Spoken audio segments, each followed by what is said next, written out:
Mr. G, priča iz knjige Noć slomljenih strela, audio knjige.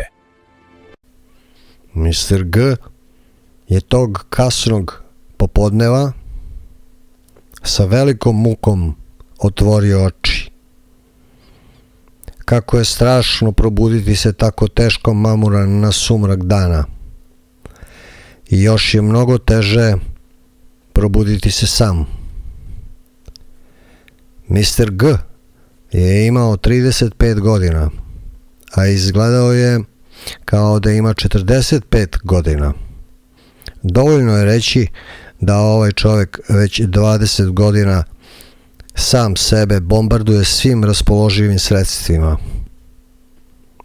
U pitanju je zloupotreba lepka, bronze, marihuane, hašiša, artana, bensedina, metotena, heroina, trodona, valijuma, LSD-a, kokaina i svake vrste alkohola. Dalje napravljanje raznoraznih farmaceutskih proizvoda ili biljaka bilo bi suvišno. U svakom slučaju, Mr. G je strašno teško ustao i teško mu je padalo svako buđenje. Tog jutra, prvo što je uradio, bio je brz pokret rukom koju je zavukao u džep pantalona. Morao je da proveri da li su tu 4 eksa koje je sačuvao za buđenje. Tablete popio bez vode i tada se setio da ih ima još u kutijici i to tu negde u krevetu. Prevrćući po posteljini i tražići kutiju bensedina, on opazi tragove zgrušene krvi. Namršti se, ne prekidajući da traži oko sebe. Uz to zakači i teglu sa opušcima i prosuji u krevet. Pakleno besan, u očajanju, on pljunu u sopstveni krevet.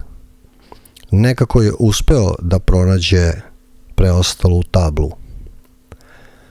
Ponovo, bez vode, sasu u sebe 5 komada od 10 mg.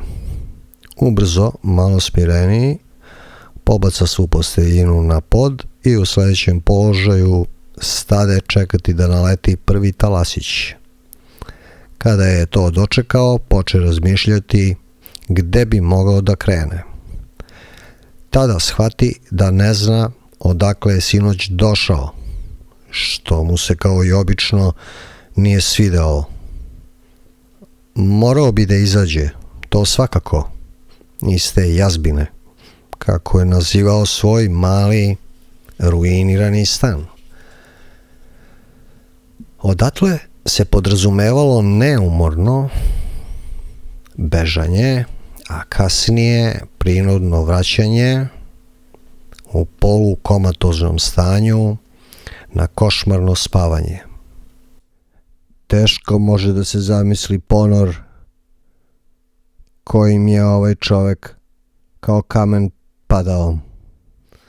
Već poznata priča koja izaziva kod ljudi bes i interesovanje u isti mah, sažaljenje i u isto vreme najstrašniji sud.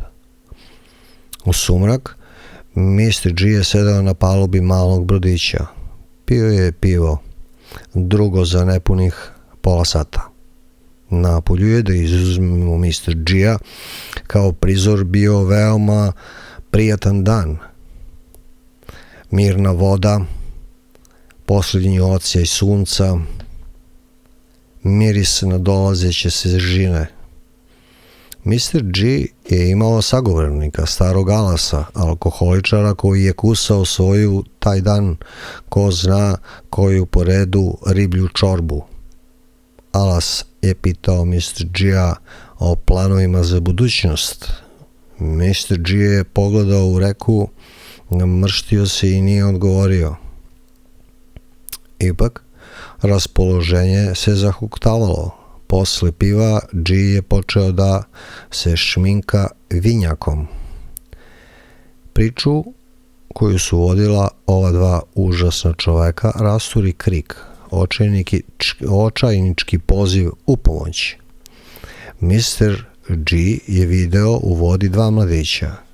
Jedan je već tonuo, dok je drugi urlikao i pokušavao da izvuče iz vode prvog. Već podosta ohrabren, G bez razmišljanja skoči u vodu i nezgrapno poče da pliva ka davljenicima. Ispostavilo se da je razdaljina veća nego što je G mislio i već posle nekoliko zamaha on se umorio, ali je ipak plivao i dalje.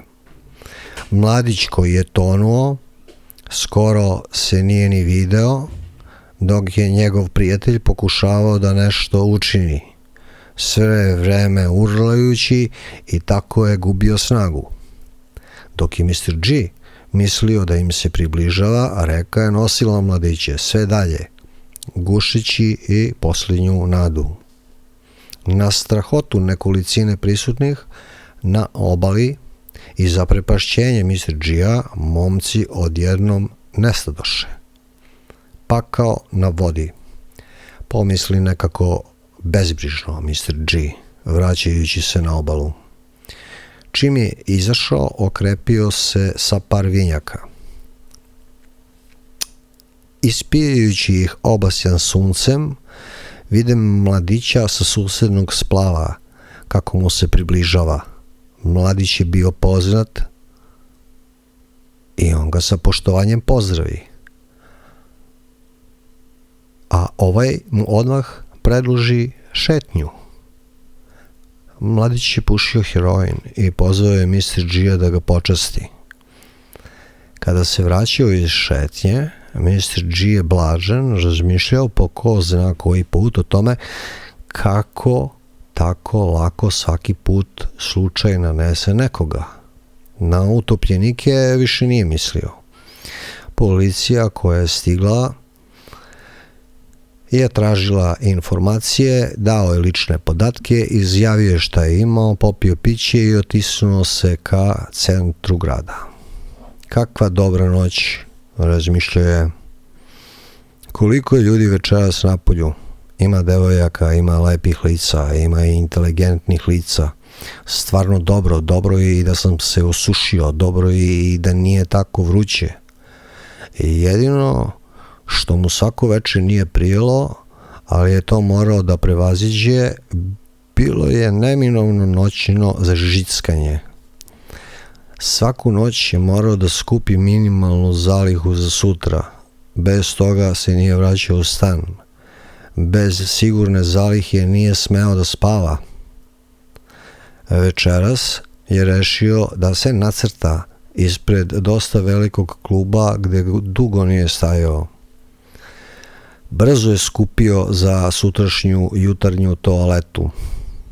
Ne mora da bude kao danas, ali dovoljno je, zaključio je mirno.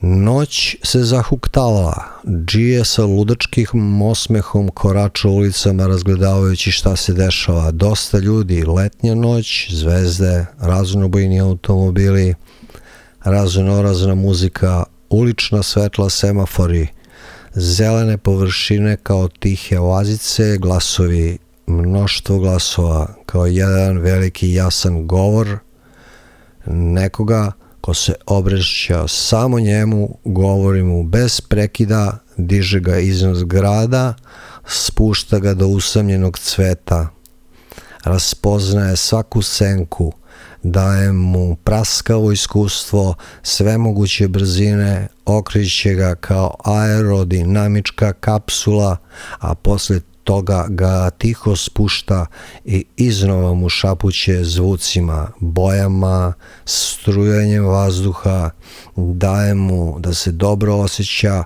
tako da ni jedna situacija sem te nije više poželjna.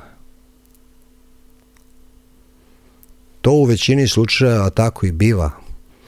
Obično je takvo stanje samo po sebi dovoljno kao potpuna katastrofa i paradoksalno kao vrtoglavi užas koji u potpunoj laži daje privid blaženstva. G se nije umorio. Sedeo je na kamenim blokovima starim na 1000 godina i gledao je veliki park ispred sebe. Smejao se sam sa sobom, smejao se glasno, ni sam ne znajući čemu. Ej, stari, tebi je baš dobro, a? G je dobio društvo. 2 momka i 1 devojka seli su pored njega i uz pomoć vina koje je kružilo, oni se upustiše u delirični razgovor. Smeh se svaki čas pretvarao u jezivo cerekanje i sama tvrđava pobegla bi ispod njih da je to mogla. Najedared poče duvati poprilično jak vetar. G je uživao, vetar mu je tako prijao da on otkopča košulju i u stanju potpune razularenosti poče sebe maziti i trljati po grudima. Oblizivao se jezikom i tražio deci da mu donesu još vina. Maturi, ti si potpuni fleš, prokomentarisala je devojka. G se otvorio. Ja sam vatra, ja sam voda. Ja sam vetar koji hoda. Ja sam pustoš tvoga doma, ja sam krik tvog nervnog sloma. Ja sam drum kojim tvoja bosa noga hoda. Ja sam posljednja noć tvog mladog doba. Ja sam vatra, ja sam voda, ja sam vetar koji hoda. Smeh, ludački smeh. Momci su se valjali, čupali travu između kamenja i njome posipali Mr. G-a.